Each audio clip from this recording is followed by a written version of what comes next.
We've got news on patch 10.2, patch 10.2.5, and patch 11. But for now, servers are down. My name is Swag, and I'm a little sick. And this is the Vault Day Update.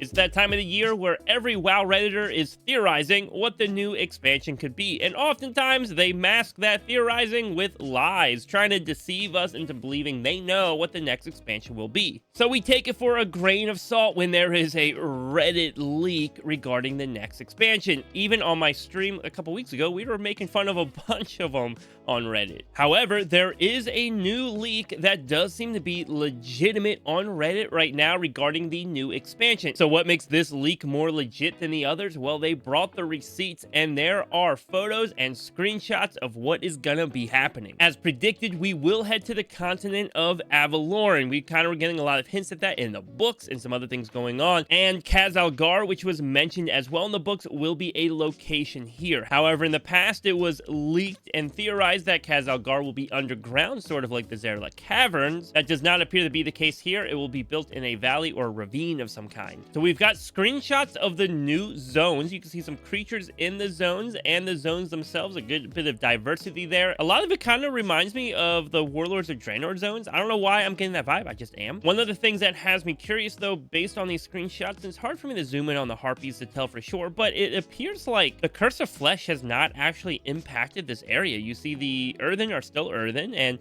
maybe they're picking up some dwarven characteristics, but even that dinosaur-looking creature is made of stone. So did the Curse of Flesh never affect this land, or is it possible, like the Mechanomes of Northrend, they actually tried to reverse the Curse of Flesh, and not just turning themselves back into stone, but they also turned the native wildlife into stone, like that dinosaur we see there. We see even more signs of stone creatures in this screenshot of a laptop with a promotional webpage talking about the new expansion. Of course, anything can be photoshopped these days. I use it myself for pranks, but this is all starting to look pretty legit, especially those zones.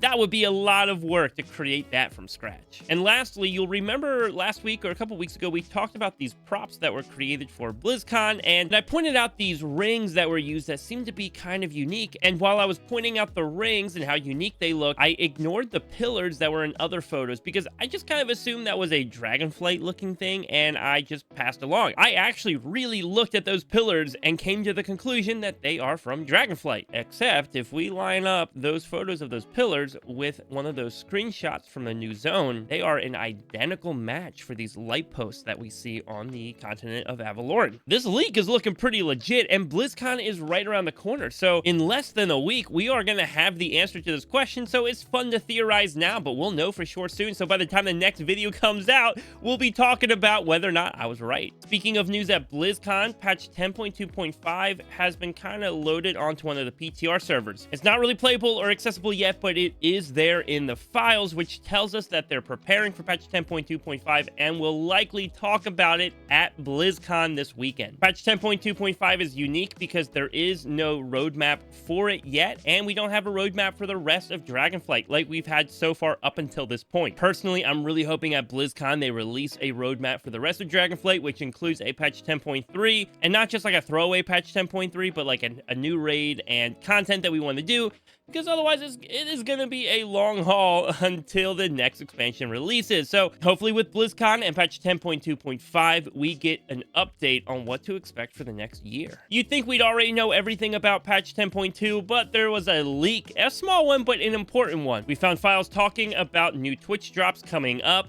Dottie the baby alpaca, which was previously a collaboration with Make-A-Wish and Wii, as well as the Riding Camel, a trading card game promotion that, well, is no longer really obtainable. While the data mining tells us both of them are for patch 10.2, my gut tells me one is going to be patch 10.2, and then one will be for Season 3, which begins a week after 10.2 launches. In order to acquire this pet and this mount, all you have to do is watch a Twitch streamer playing World of Warcraft for a set amount of time. They haven't announced it yet, so we don't know, but usually about 4 hours. Which works out well, because guess what? I also stream on Twitch, so you can follow me at twitch.tv/the_swaglock. And if you're following me on Twitch, well, we're going to be watching BlizzCon live this weekend together for the World of Warcraft segment specifically. BlizzCon has released their broadcast schedule, and so we will be going live on my Twitch channel and here on our YouTube channel. We'll be watching the opening ceremony together, the WoW What's Next session, and the WoW Classic What's Next session as well on November 3rd. And then November 4th, we're going to come back to watch the WoW Deep Dive together.